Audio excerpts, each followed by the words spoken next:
preservation. I oversee the vacant building program as well as the Living Heritage Trades Academy. But today I have the honor to introduce Mitch Kilby, and just for reference, you are in the DIY low budget wood window restoration session, and we're glad that you're all here. So real quickly, I'll introduce Mitch. Mitch is a San Antonio resident and the creator of the Online Window Restoration Guide, which is a website that helps people learn to repair and restore wood and steel windows in your historic or older homes. When Mitch was first learning to work on historic windows, he didn't have a background in carpentry or restoration, but through trial and error, he figured out techniques that enabled him to eventually restore the wood and steel windows in his home. Through all of this, he developed a love for historic wood windows and steel windows, which we all have, obviously, because we're here. And he created the website to help others learn the techniques that he thinks anyone can learn to bring their wood windows back to life as well. He believes anyone can successfully repair or restore a wood window with any budget, and he helps through his website to inspire others to give it a try. And I hope you'll be inspired today also after his presentation. So without any further ado, Mitch, take it away. Hello, everyone. Hello. So I just wanted to come in. This probably won't be a super long presentation, but kind of wanted to destigmatize windows and like the vibe that I get from people that they're kind of afraid of them. And I am not like a crafts or a tradesperson by like profession. You can make all the lawyer jokes. I'm actually a lawyer. And so like if a lawyer can do this, you know, anybody can do this. But basically what happened is when I bought my house back in 2015, 2016, I had a lot of student loans from law school. I had no money except, you know, I bought this old house and I had no money to pay like a professional to restore the windows. But then I was also in a historical district and they're like, you have to like save the windows. I was like, well, I don't have any money, but what am I supposed to do? So I was pretty frustrated, but I also knew that like these windows are really special. And you know, like the first instinct when you buy one of these houses is like rip them out, you know, like but like when you, and my windows, on my website I show them, but they were in really bad shape, okay? They were covered up with like metal screens, all of this. I mean, they basically, this is what they look like. Paint was peeling, the wood looked rotted, they were dusty. And then I went through and I like finally cleaned one of the windows like this. And I was like, yeah, that's actually really pretty, you know? And then I noticed the wavy glass, and that was the first time I'd ever heard of wavy glass. And I was like, wow, these things are actually really special.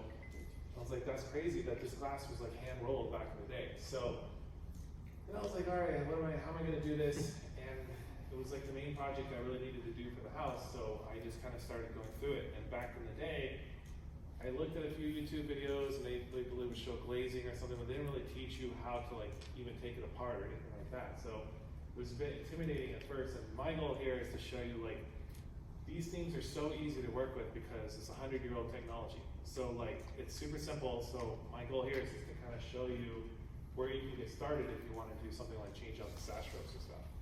And then my online course has all the instruction you'll need and it walks you step by step.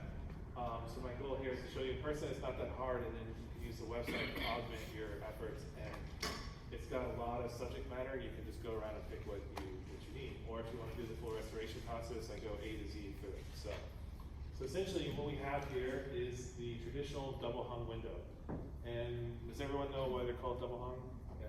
Yeah, because they slide both ways. I didn't know that when I bought the window, when I bought the house, the first time the top window came down, I was like, oh man, I can't believe that, you know?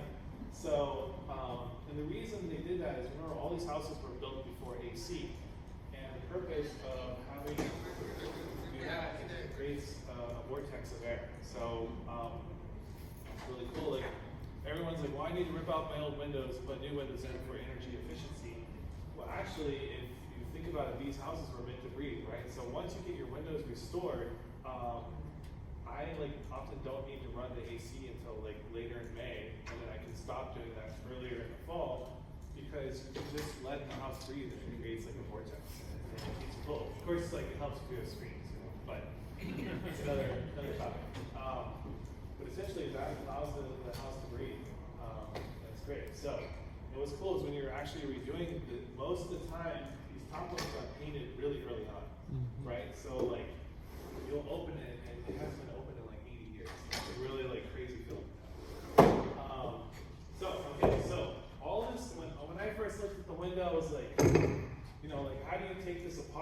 was like, where do I even start, you know? And a lot of times when you look at your window, because especially it's been painted over and over and over, all of this looks like one piece, but it's actually, it's not. It looks like it's still together, but it's not. So the first things to kind of know are what's called the stops, okay? And in my course, because I didn't know all the terminologies, I'm not a professional, and so at the time I just called it the rails, okay?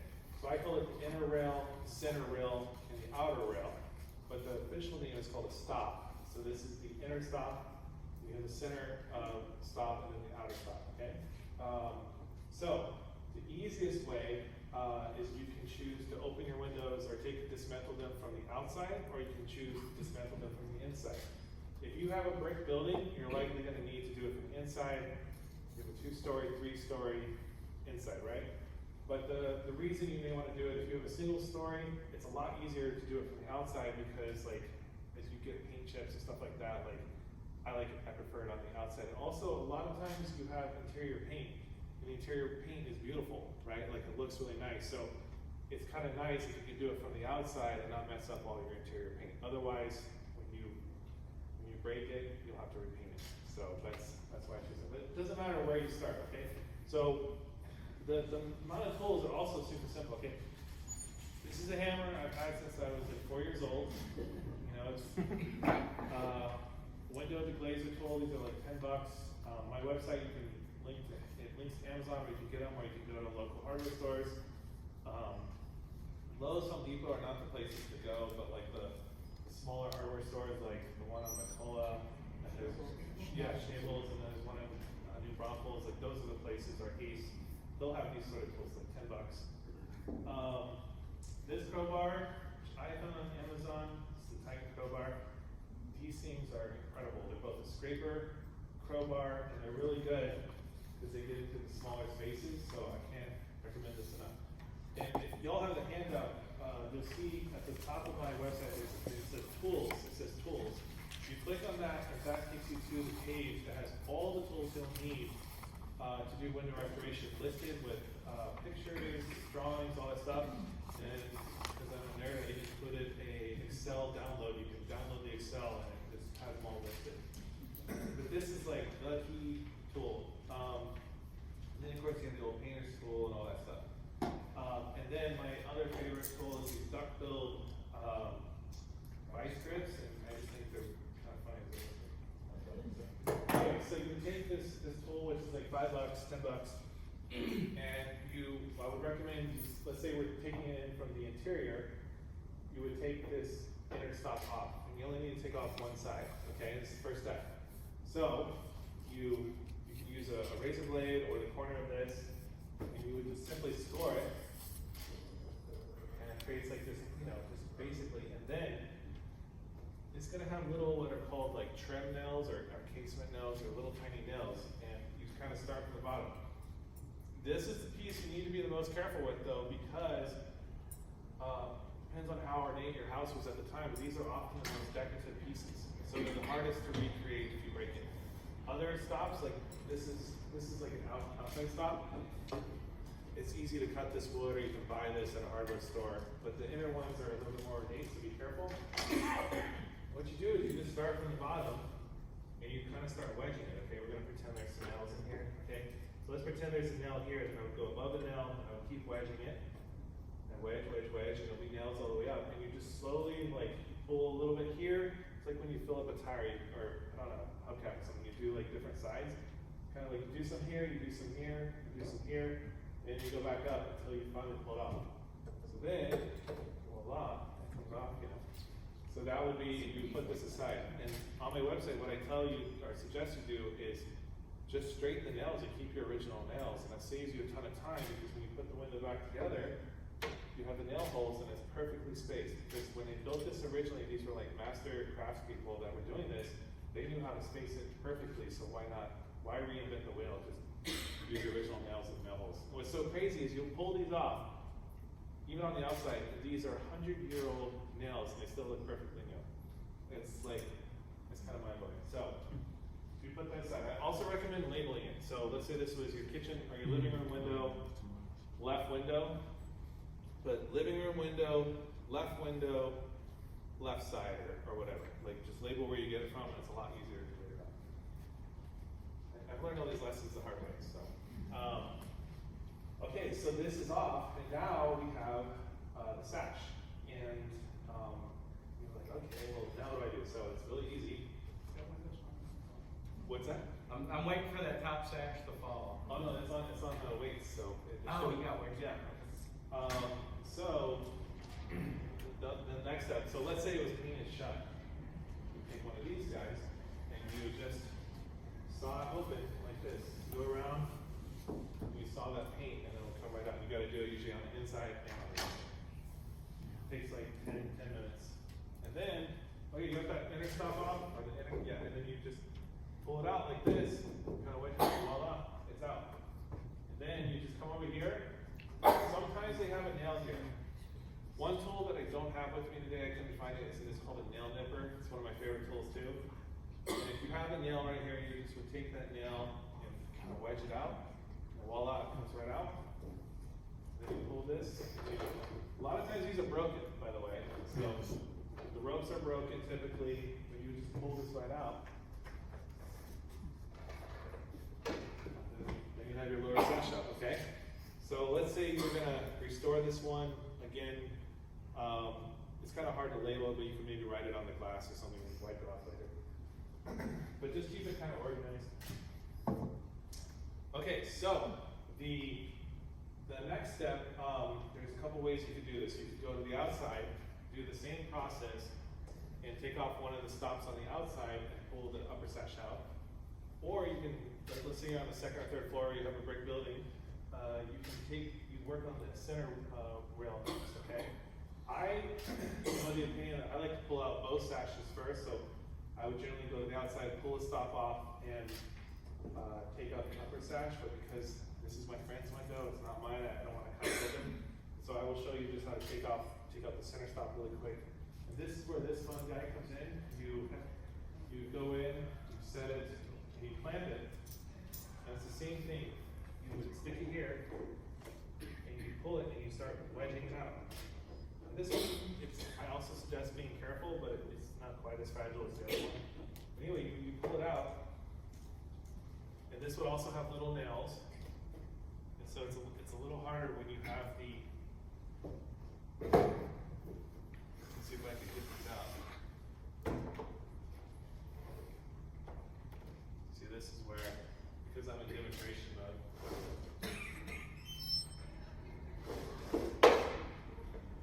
So it comes out here, voila. Now, the center rail is out too. Super, super easy, the center stop. Are those like pliers or are they grip? Yeah, they're vice grips. Okay, got it. That's all I needed. Yeah. Yeah, they're really cool. Got it. And they're called I call them duck-billed vice grips. And then, now you have the top sash that can come out. So you just pull it out like here. Same thing, pull the rope off. So now you have both sashes out. And this is why when I was designing my website, this is where it's challenging, because now you can do a couple different things, okay? So it's hard to design the logic, but hopefully I've done it okay. So at this point in time, you can board up your window, or you can work on cleaning up the frame, or you can go work on the sashes, like you have a number of options. So what I would typically do when I'm really flowing, is if I'm doing a full restoration, is I will start working on the frame right now, because I pulled off the stops, I'll pull off those stops, and then you're down to the bare frame, and I scrape it, I prime it, and all that, like when you get going, it takes like an hour, and then you can board it up, and your frame is primed and ready to go for your final painting. And then you leave it boarded up for the week or so of the drying time, that when you go do the sashes, super easy. But for our purposes today, like I also want to show you about the weights and all that. So there's on a window frame like this, you all can't see it, but this looks like it has pocket doors. Okay, so you could unscrew those doors and pull it out, and you have access to the weights here. So these are screwed in, but this, if you all come up and look later, this does have the access doors. My house was more of like, maybe it was like track housing in 1927 or whatever, so it wasn't as fancy, so I did not have window way pocket doors. You're with, so there's another guy, he's a great guy, his name is Steve. He has videos where he'll teach you how to saw open the doors, but like I said, I'm not very handy, like, so I didn't know how to do that, and I didn't want to mess with that. So what I did is I just learned how to take off the trim, which would be, or the casing, which is here. On this, it's hard to see, but yeah, along here. So what I do is I pull one of these off, which I'm not gonna do here, because again, this isn't my window, but behind here, behind the scenes here, these are just hanging, and again, typically it's broken. So I pull this off, and then you have access to the weights of the pulleys. And if you're doing a simple replacing the ropes, these ropes, this is where you just simply go back in and retie it, and you put the trim back on, put the sashes back on, and you can have a fully working window that maybe hasn't worked in 50 years within 2 to 3 hours time. And it's fantastic. And if you're doing a full restoration, I pull all this out, and then I pull out the pulleys. It's hard to show you here, but I have tricks on a lot of these old pulleys, especially in San Antonio, were push-in pulleys. So the pulleys with little like teeth on them, and when you push it in, it goes in, but then it has teeth, so it doesn't come back out. So I had to learn how to get those out, and it's definitely possible. You may tear up the wood just a little bit, but not bad. And then you redo the pulleys, and it looks, and then you put it back in, and it looks beautiful, you know? What do you mean by redo the pulleys? So, that's a good segue question. So, pulleys, locks, I wish I had, can you pull up my website by any chance?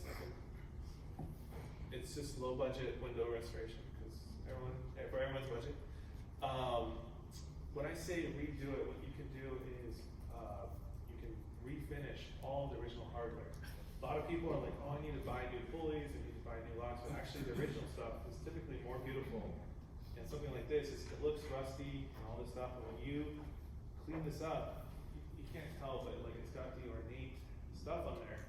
And you can even like shine it, and like you can like make the back of it black, let's say, and then you shine the ornate part, and it'll be like the brass or copper, and then you just clear coat it with a spray can, and it looks. So what I did is I prefer to redo or refinish all the original hardware, and you keep what was originally there, and it looks beautiful. By repainting them too? Yeah, you can repaint them. I like oil rubbed bronze, or you can clear coat them, because a lot of them also have a beautiful. Sorry, we'll get a picture in a second. A lot of them have really beautiful patina film that you can clear coat. It looks really good. And that's just not for windows too. I mean, it's like doorknobs. Yeah. These are the door plates. These are often the most beautiful, so it looks great. And really, all you need is like baking soda and a crock pot. So. When you're dealing with the, like removing, like I saw that you were cutting into the stops, like Yeah. a lot of these windows that I've noticed that they're just covered in paint, like where they actually really haven't, Yeah. paint wise, like Yeah. how do you recommend sort of even getting to that part where it's just like layer after layer of paint? Yeah, and so- all that? So right here, this is where you'll often see just a ton of paint, right? And it's funny, like you'll have 5 or 6 layers that are different colors, and really it's remembering that like here when you're doing the inner stop, the main thing is to remember like this is delicate wood, and to just get like a sharp, very thin knife or a razor blade, and really just keep it as remember, like, it's hard to be perfect. You're not gonna be perfect at this. I wasn't perfect. Sometimes you'll cut into the wood a little bit. It's not a big deal. But the main thing is to just carefully cut through with like the razor blade, and that's how you get through the paint. And then when you use that crowbar, that little mini crowbar, if you gently do it, it'll eventually pull apart, and that's how you get through it. And then that's what's so fun is when you start restoring it, and you pull off all the old paint, you see the original wood under there.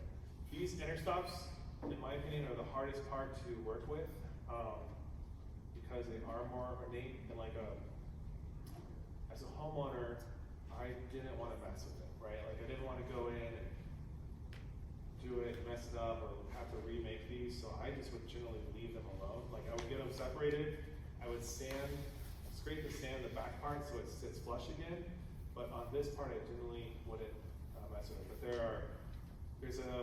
you work for Steve, right? No, I'm sorry.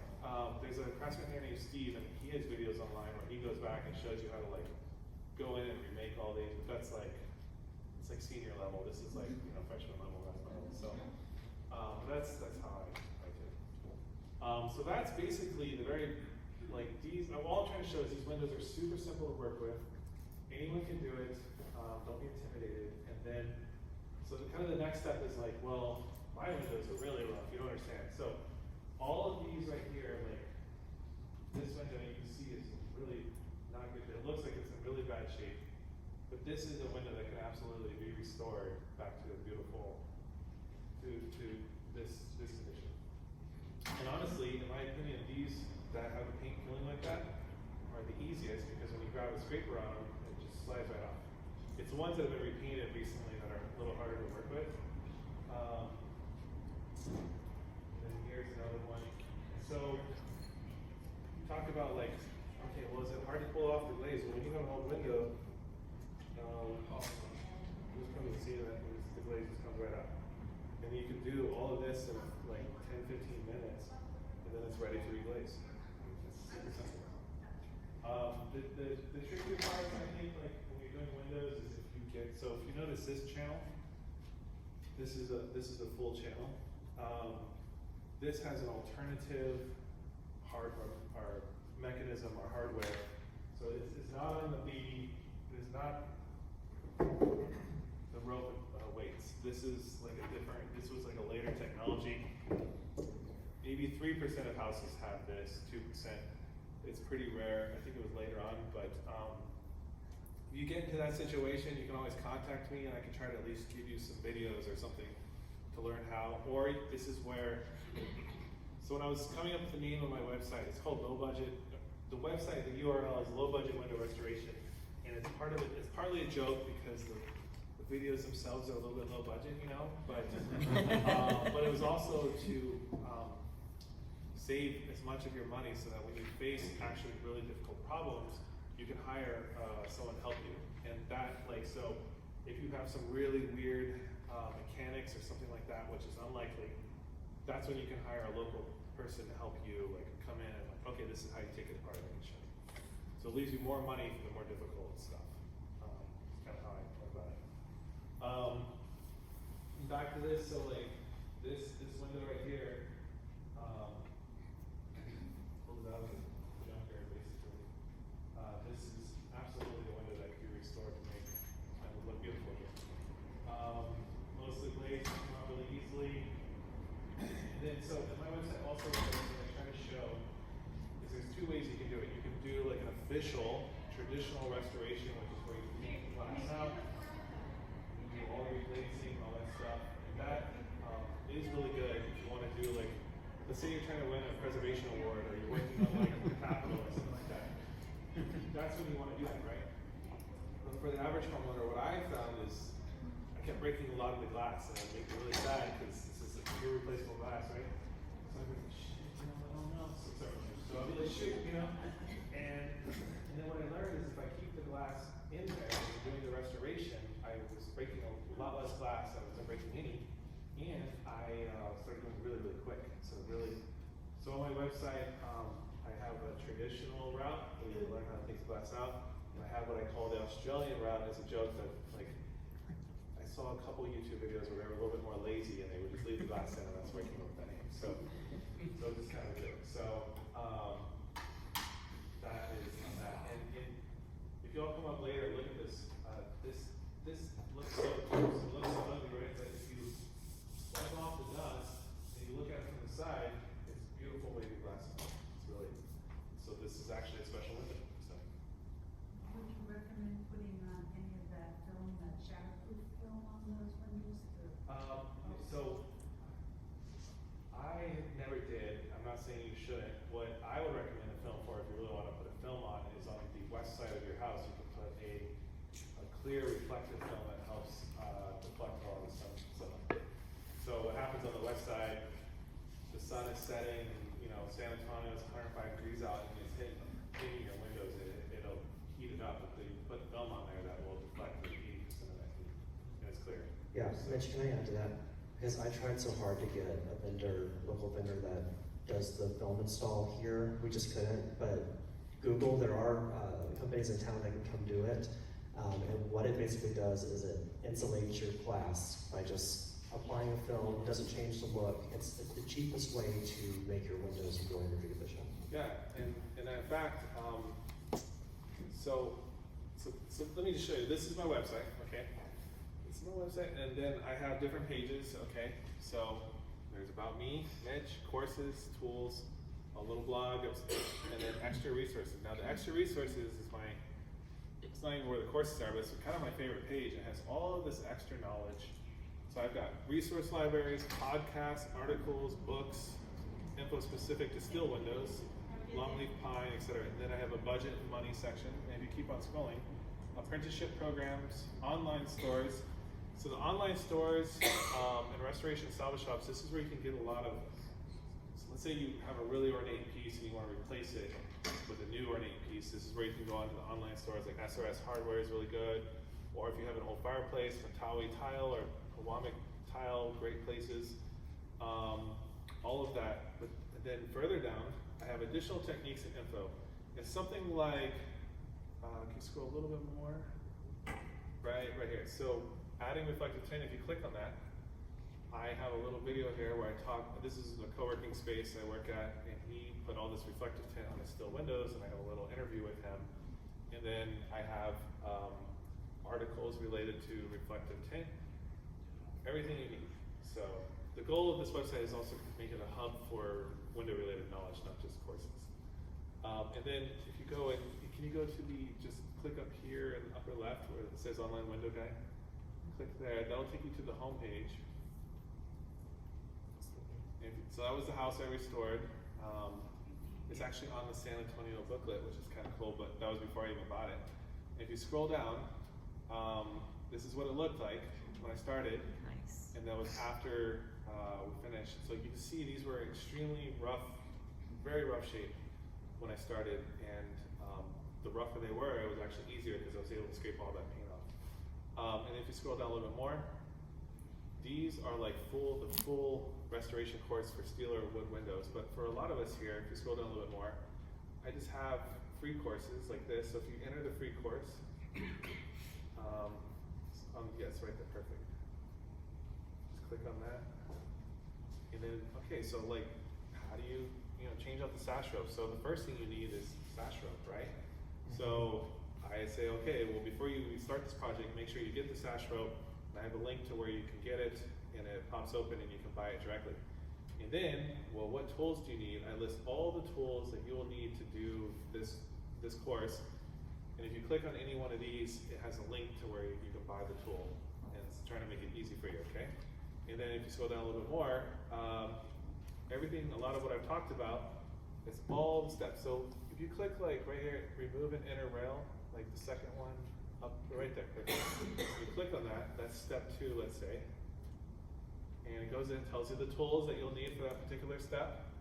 And then there's a video of me, and I go through it, and what I try to do is I try to explain it like I was explaining to a friend sitting next to me. And they're not high production videos, but everything in there has a lot of information. But I am a visual learner, so I also decided I need to write it down. So I try to write basically a summary of what I go over in the video. So also you don't need to watch the whole video if you don't want. You can just look at the summary and say, hey, is this applicable to me? Voila. So that, and then there's also a contact button, so if you have questions, you can contact me, I'll do my best to answer. And actually, Kat, you just found me randomly. I did, yeah. You happened to be in San Antonio. Yeah.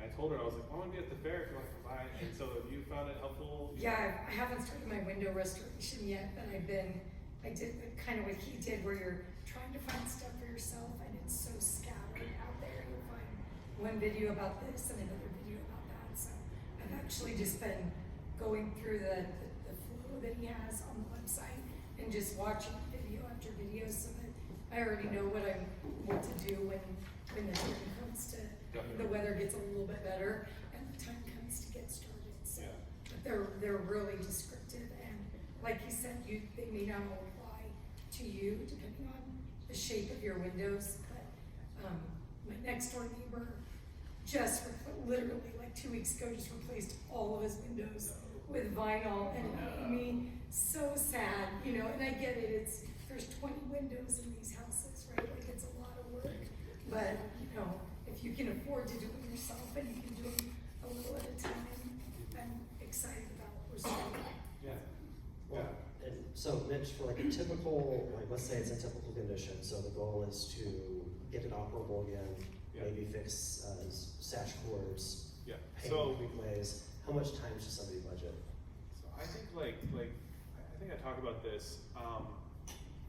You can literally go in once. So the first window is the most difficult, right? That's the one you're gonna go slow on. You'll you watch the videos. It takes like an hour.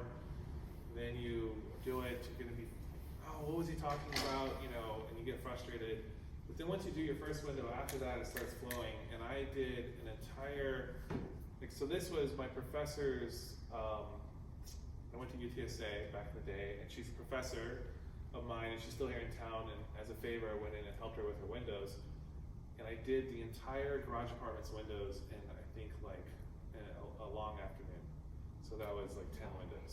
So it's very quick. Once you can, the problem is the repainting. So like if you go in and you open it up and it breaks a lot of the paint, like going back in and repainting it can take a little bit longer. That's where I think. But also if you score it carefully, or if you do it from the outside if it's on the first floor. And when I say the outside, the reason for that, well, a lot of times, a lot of these older homes, they have what I call the waterfall siding. You know, it's like very bumpy. And you have this trim piece, and so you have a lot of, like, it's not flush, you have space. That's why it's so easy just to get in there and pop it off really quick. And I cover that. You just pull off the nails and you re-nail it later, but it's just easier to repaint it at the time. So, but the actual doing it itself is quick. It's the repainting can take a little bit more time. But if you're gonna paint it anyways, then go to town. That's easy. What were you saying? Kind of along with that, I have several projects I have to do, so I'm actually trying to project manage and do them in the right order so I Yes. don't replicate or So duplicate that's a work. great. So let me tell you about how I went. So I did not just the windows, but I got a little too into it and went and did the whole house, right? So I do recommend doing the windows first, or as an earlier step, because, well, if you want to paint it yourself, these are easier to paint because they're a little bit more delicate. So you can do that, and then the painter comes and like, don't you touch those windows, you know? But that's what I did. Is I did have a painter help me because the waterfall siding is a difficult thing to do. But so what I did is I said, okay, Mr. Painter, I'm going to do the casing and trim, and I will do the windows, and you do everything else. And so I did that in conjunction with his work. But but if you don't want to do any of the painting yourself, then you can do the windows. Like let's say you just want to change up the sash rope, do all that, and then the painter can come in afterwards and touch it up pretty easy. So yeah. So from here on out, just kind of Q&A. If you all have questions, I'll do my best to answer. Yes. I've found that when I've tried to do this before, I couldn't get the sash out. Is there a certain type of window that, you know, you're gonna have to take out that piece of trim to get the sash out? That would be very unusual. They have a track. It could be that the track is too full of paint over time. Would be an idea, but basically, you definitely have to take out a stop. Stop for sure has to come out. And are those also referred to as parting beads? Yes, at parting times? beads. Yes, you're Okay. right. And all the official terminology is correct on that sheet. So the parting bead is this. I call it the center rail. This is the parting bead. So this is what keeps them apart. Okay. So to get again let's say the bottom window, which is the inner sash, you gotta take off the inner parting bead or rail. There's a bunch of names for it. Take that off first, and then for the outside one, you can take off the outside one, or you can take off the center rail / parting bead. So does that make sense? Yes. Yeah. The second problem I had is that when I did get it free, and I tried to run the sash cord up in there, I couldn't get it to drop back down. Oh, So I was okay. finding myself having to pull off more trim, and I got really discouraged So with I think I all cover that the trim. in the free course here. What I would do is I think I use the coat hanger, and so basically this is the problem. This is a very good question. So you have your rope, and you're trying to. I couldn't believe that you could feed it in there, and then you could just feed in like 50 feet, and it never comes down. Yeah, so what I would do, you can either weight it a little bit. What I believe I did is I would put it through, and I was using the pocket doors, so like I didn't have it all open. I would put it through, and I would like shove as much in there as possible, so behind the scenes that's what it was looking like. And then I took a coat hanger up there, and I would kind of like, and then I grab it and pull it. Like you just kind of Like fishing for wire. Yeah, it's like that. So you just get a coat hanger with like a hook on it, and you go up there and you kind of feel around, and then finally you'll grab it and pull it down and pull it through. That's how I did it. Yeah, So- it was amazing. Why it wouldn't, a bulk of it drop? It was one of those things where I One of was, those tricky things in life. yeah. So, yes, but that's how I did it. Yeah. Are there any questions? You were gonna explain how to clean the fixtures. and Oh, yes, I'm sorry. What you Can you go to the courses button? Oh, Corey just left them to connect to my hotspot. Okay, well, I'll show you in a second. So there is a course called Refinish Your Hardware, and that teaches you all the different steps. So if we can get it going before everyone leaves, I'll show you a little bit, so you can stay after this. You get that other Windows unclean, Windows wise. Okay, so I cover that in my course too. This, you would not believe, actually, this is one of the trickier steps. The reason for that is a lot of these houses have been just like no one's taking care of them in a long time. Okay, so when you get these windows, there's literally like crust on there. And what I do is I spray it with Windex. And the reason why I spray it with Windex or glass cleaner is it lubricates the window. Because if you don't do that, you can risk scratching it. And then if you razor blade, you slowly scratch off all of that. And it is amazing. Like I had to do that on all my windows because they had to be cleaned before you use. Because they have metal screens over it. So, and in that time, like, it's just like pollen gets on there or little microbes that grow onto it, and it's like a film. And Here we go, Mitch. all right, yeah. So if you could click that inner free course, the hardware restoration. And yeah, that's kind of what I had to do with this one. I mean, this took me like 10 minutes last night doing this.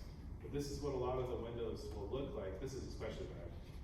Like you can clean even to this degree. So yeah, that's how I did it. And so in my course, like the restoration course, like it seems obvious, like, well, why do you have a step called clean the glass?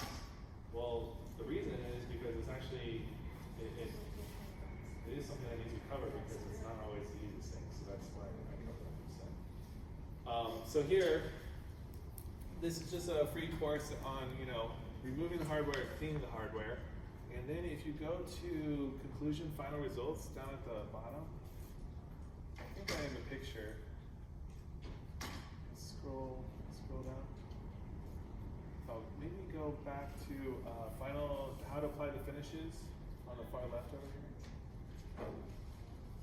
And then scroll down. Hopefully I have some pictures. Yeah, keep scrolling. Okay, if you can click on this one, the hardware after it's been painted. This is an example of after it's been all cleaned up and painted, and this is not the one I was looking for, which has the different patinas. I'm not sure where it's somewhere in there. But all of these were super nasty when I started. I'm using a crock pot, baking soda, and a little wire brush, and then you can repaint it or clear coat it, and it'll look very beautiful. And it is so cool to save the original stuff because they often use better materials back then, and all that. If you go back, maybe, I know, can you exit that? And then this is how I would save the screws. And I'll tell you about the screws. So I would just put them in a box, either spray them or whatever. But there's a couple of screw shops in town that will have original, what they call like new old stock, where you can get the original little brass screws. And it looks so cool when you take like, I like my locks, I had oil rubbed bronze, which is almost a black color. They would put the bright brass screws on there that were like goldish in color, brass color. Looks really cool. So, if you go up a little bit, up. I'm sorry, I actually need to do the aging the hardware. That's another trick you can do. You can also take your hardware and after you strip it and clean it, it makes it look like shiny brass again, let's say. You dip it in this solution and it instantly turns it and ages it like 50, 80 years, and then you can clear cut it. It's another way to do it. So there's a lot of techniques you can do. So hopefully that answers your question. Is there a way, when you restore these windows, to kind of tighten up the tolerances? Yes, I cover that in my restoration course too. So remember that all of these were built, in my opinion, perfectly when they were first built. And over time, paint was added, the foundation shifts, and so, but if you get rid of the paint and you really scrape it back to the beginning, and what I like about it is you just get it back to what it originally was. You can often use the original nail holes, and the tolerance will actually be much back to its original. It's kind of amazing, okay? But let's say you don't have that, what you can do, I cover it in my course, is you can just use one of these, you put it in there, and then you put the sash in this, and you use this as like a spacer, and then you have a much smaller tolerance, or good, perfect tolerances. But remember that wood expands and shrinks, so you want to leave a little bit. And that's why you like finish your windows and it's slightly rattled, like when they're by themselves. Like that's actually okay because in the summertime they'll expand a little bit and then you won't be able to open it if you have the tolerance too tight. But then once you lock it together, then it should be very tight.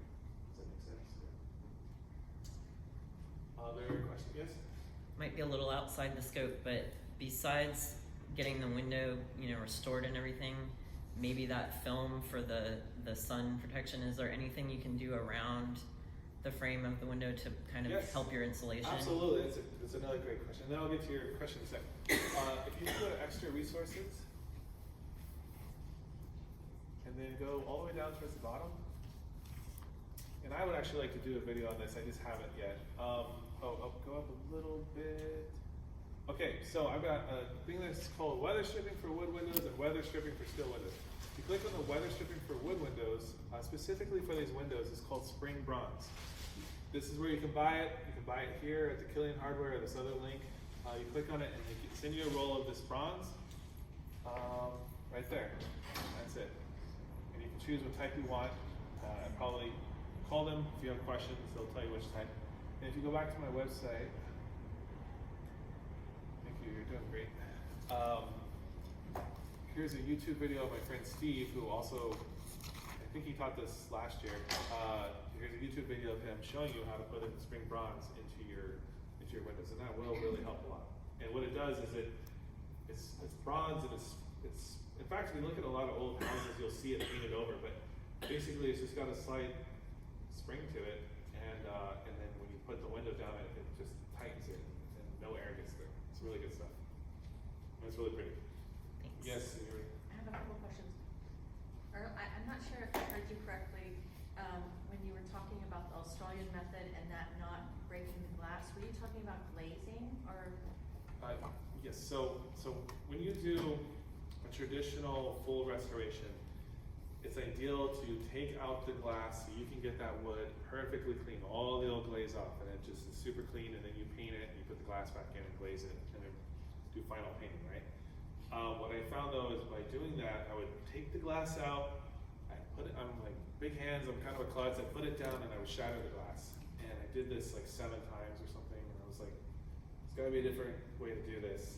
One, I was a little bit more careful with the glass. And then 2, I just started leaving the glass in place, which is like what I call the Australian method. Can you go to the courses? Yes, courses. And I don't have it logged in here, but if you go to learn more, press learn more, up a little bit, up, down. It says masterboard, yeah, it says learn more on the left here. I see, yeah. Yeah, click there. And then scroll down. I don't know if any of y'all can see this, but here's where I say sash restoration, and I give you a video, and I'm like, you can choose going the Australian route method or the traditional method. And if you go the Australian method, as I call it, that is how I teach you to do it with the glass in place. And once you leave the glass in place, you basically, you take off all the old paint, you take off as much glazing as possible, but you don't necessarily remove all the old glazing points, which are also little tricky devils. You just put a couple new, if it's like unstable, put in a few new glazing points, and then you just glaze over it, and it's 97% as perfect as removing the glass. Now if you can't get all the old glaze removed because it's stuck to the glass, like when you reglaze, you may see a little tiny imperfection or something, but that's pretty rare. And then I was able to move much, much quicker and didn't break any glass, so. Are you reglazing it with that type M Yeah, stuff? I like type M, yes. Okay. So what she's asking about is called Sarco Glaze. Definitely recommend Sarco Glaze. I do not recommend anything from like Home Depot or, I forgot the name of it, it's awful stuff. Use Sarco, it's very good there.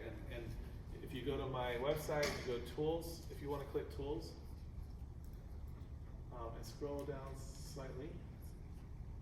Yeah, there we go. So these are all the tools, and I have illustrations, and then you can buy it, and if you do quick view, it explains it, but if you scroll down a little bit, there's those duck-billed vice grips, my favorite. There's your nail nippers, my favorite as well. You kind of become friends with the tools after a while, you know. And then many hours spent alone glazing, you know, so you become friends. If you go down a little bit more, a little bit more, yes. Okay, so here is the two. This is one of the glazes right here. This is the type M, and you scroll down a little bit more. This is the dual glaze. Okay, so dual glaze can be on both wood or steel. That's why it's called the dual. And then if you go up again a little bit more, and you have This way. yes, sir.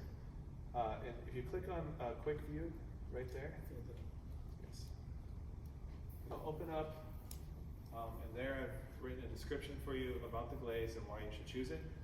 The type M formula is good for the wood windows. I like it because it skins over very quickly, which means you can move a lot quicker. The dual glaze has a different formula, and it takes a couple weeks. So if you're redoing steel windows and you glaze it, you gotta wait a couple weeks before you can paint it. The type M, I usually could start painting in like 2 to 3 days. That's how quickly it skins over. Problem is it's not designed to be outside when you do it. I guess because steel windows are harder to remove. A lot of times you're glazing in place, the weather can affect it. Like let's say you just glaze and a rainstorm comes in, like it won't destroy the glaze. Now if you do that with this, it could be a problem. So if you're reglazing your windows and you want to leave them completely in place, and a rainstorm could hit at any moment, you'll actually want to use the other glaze, the dual glaze, and you can, that way like it can be in the weather. If you're taking your sashes out and you have a little room to do it in, use this, much better for that purpose, and that's the type M glaze. But whatever you do, definitely I recommend Sarco, it's very good. You may see other blogs when we'll talk about mold. Let's see, I go to, please, extra resources. Let's see if I have it on here. If you go down, all the way down to the bottom, let me see, alternative, LimeWire, infrared, lead paint, module, shellac. Okay. No, I guess I don't have it. Sorry, there's so much information here, I don't remember where everything is.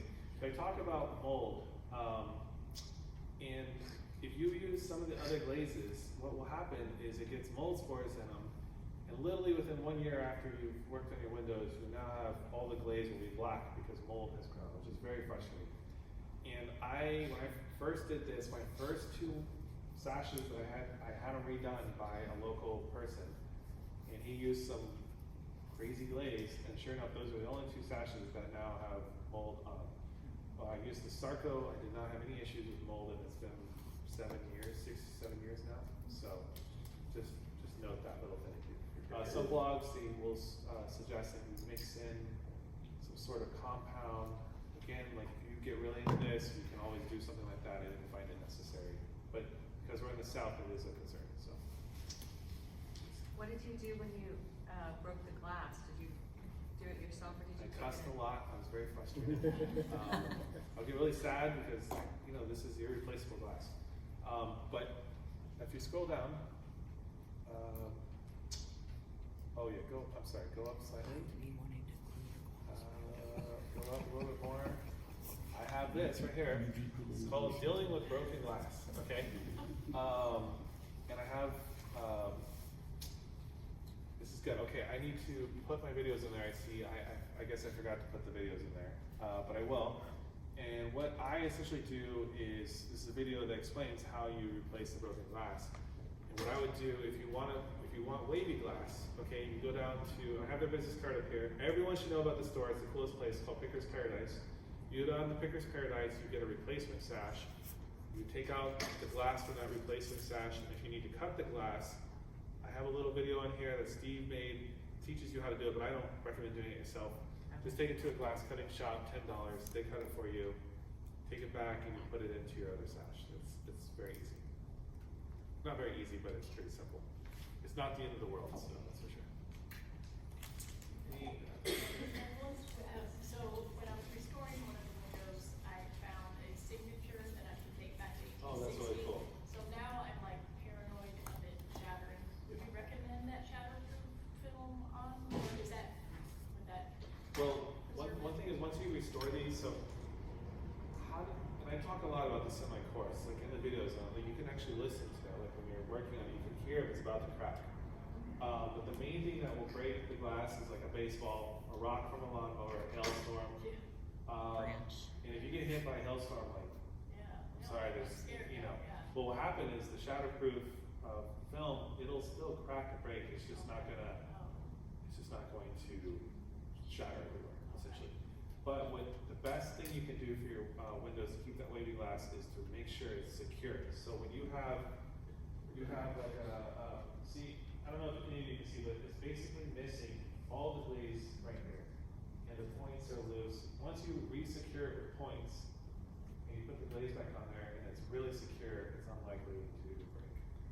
So I mean, most of these have been around. It's been around since 1860, so it's. I'm just afraid of like a ball or a rock. That's what.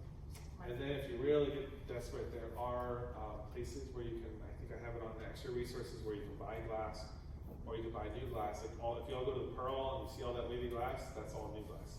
It's made a little, but it's very expensive. So. Any other? I had a question on the ropes and the sashes. I guess my fear is putting them back, making them too long, or how do you account for that? Or? Okay, so sir, if you would go to the courses button. Great question. Back. I want to put everything back together and then have to take everything back over. This is a great question. It's a big issue, actually. Think about it.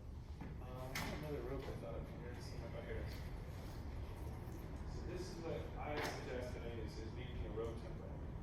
So in my course, the very first step I say is find a window that still has the ropes intact if you have them. I go over how to make new rope templates if you don't have an intact rope, but let's say you do have a window with intact ropes. That's the first one you should start on. Then as you take it apart, keep the ropes, and then you make a template. So you see this piece of tape right They're here. different, the top and the bottom are both different sizes? Some windows are, yes, but some are all the same, and all you need is one or two templates. And then, so what I would do, so this template that says inside, which means it's the inside window, which is the bottom. It's the this one, my house had two weights, one for the bottom and one for the top. So I put as many things to remember as possible. So I had the lighter weight on there. So I had a 4-pound weight and a 6-pound weight. So I was like, oh yeah, okay, I need the 4-pound weight. And then this the bottom sash and this inside. So like, I was doing a lot of this, and I knew the more things you can write down for yourself, just make it easier. So I created a window template, rope template, and once you have that template, it works perfectly. If you have no intact ropes, then the first window when you're putting it back together, and on my course, if you go to the courses, just press the courses button. Okay, this isn't the one to make a rope template? Oh, already there. Yes, thank you. So if you scroll down, I have videos, and this is on the free course, and I teach you how to make a rope template, whether you have it or not. So, and again, this is not a linear process. So even in the videos, you'll see me sometimes like my brain stops for a second. I'm like, trying to explain it, but it's all there. And yeah, if you don't have an intact rope, the first window you just experiment with, and what I recommend is take it back apart, label it, you can use this as a template and just cut a new rope. So there anything we should do to the weights before we put them back together, like spray them or? Oh, that's a fun question. So, I have a, go to about up on the very top. And scroll down please, and you'll see, okay, so this is my house. When I was first starting, it was a real basket case. If you scroll down a little bit more, well, this is a great example of a restored piece of hardware. See how beautiful that is? I don't have a picture, but my first window that I did, I really nerded out and I painted the wing. I was like, oh man, it's like it says Alamo on it. I painted it red, and you know, it's very clear. It says Alamo. And I put it back in, and I realized that no one's ever going to see that for another 100 years. So you know, it looks cool for the moment, but once you put it back in, so here's a way. You can see that it's got the rust and all that. Mine's look like. Yeah, but you don't need to do anything to it. The main thing is tying this correctly. Another lesson I learned, I didn't tie it correctly the first few times. I had put the window back together and I closed it for the first time and I heard the weight drop. Son of a gun. So I really had to learn to tie the ropes correctly, and I go over that in my course as well.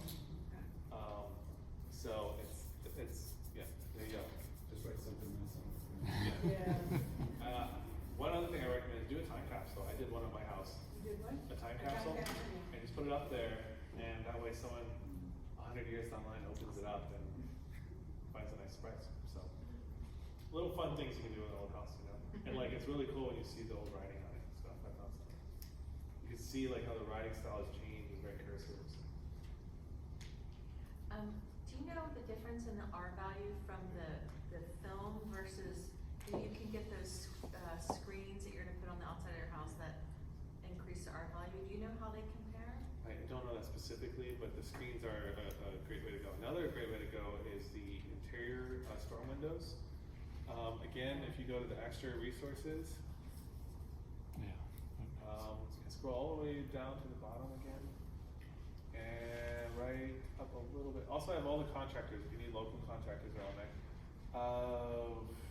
Okay, right below adding reflective tint, I have window inserts, storm windows. You can use these are expensive, these windows. They're pretty expensive, but you can use that to dramatically decrease noise and cool and hot temperatures. It creates like a double pane thing on the, so you store your window and you put that inside, you won't hear a single thing from the outside and keeps all your AC inside. Yeah. So if any of you want to leave, you're welcome to, but I can stay and answer questions. So that's, what you just described is placed on the inside? Yes. And you can use that with this kind of a traditional? Absolutely, it's just designed specifically for them, in fact. And you put it right on the inside of it. And in fact, I'll show you. It's right here. So when you go into my website, go to extra resources, scroll down towards the bottom. It's called window inserts and storm windows. Up in the Northeast, everyone has a storm window. But these in the South, we don't really need them as much. But those are exterior storm windows. And then down here, like Indo window inserts, they're the Rolls Royce. So if you click that link, and that's a good example. It's like a pane of glass or plexiglass that goes in, and they have a proprietary thing that where it like expands out and you put it in and it's like flush. It's very nice. So it just covers the whole thing. inside of the window. And it's very good for acoustics.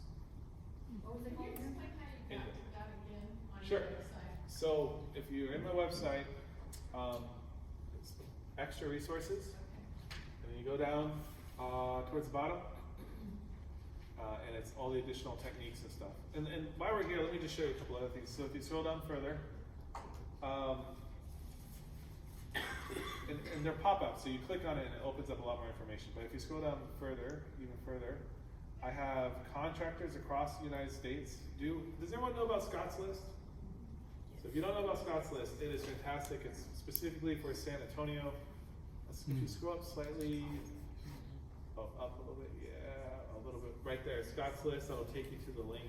And this is for contractors that specifically work on historic homes in the San Antonio area. It's a fantastic resource.